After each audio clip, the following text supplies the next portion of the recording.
The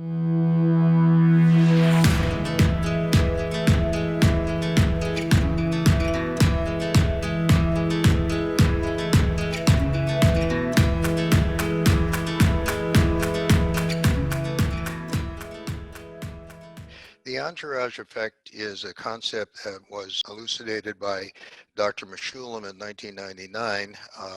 Dr. Lester Grinspoon calls it the ensemble effect. They both are talking about the same thing, which is a combined therapeutic effect of all of the constituents in the cannabis plant. As I mentioned earlier, the plant has 512 different molecules, at least. It may have more.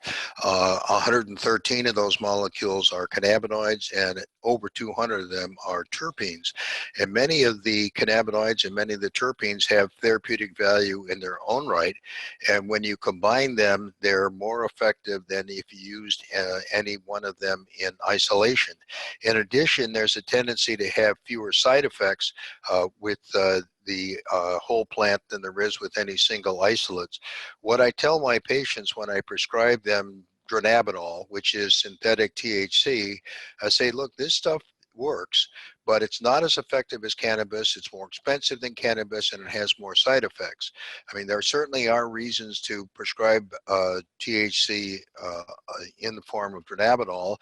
One of them being that sometimes people's insurance will cover it. Another being that some patients who are cannabis naive would prefer to go into a regular pharmacy rather than to a dispensary.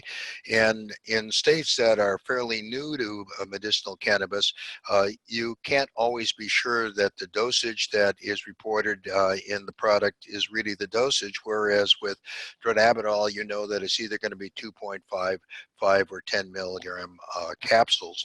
So the entourage effect is much more effective and has fewer side effects than just selecting any one particular isolate from the plant. And I think that if you talk to a naturopath, people who are really immersed in the study of plant medicine, that they will tell you that this is absolutely true.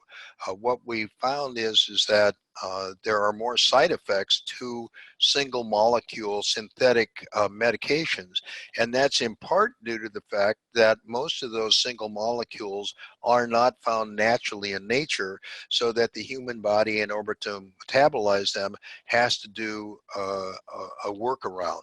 And the other thing, of course, about the constituents of the plant is when you start sort of peeling away the outside of the onion, as it were, and getting down to the individual constituents, you find that there are a whole host of therapeutic applications of many of the different cannabinoids and terpenes.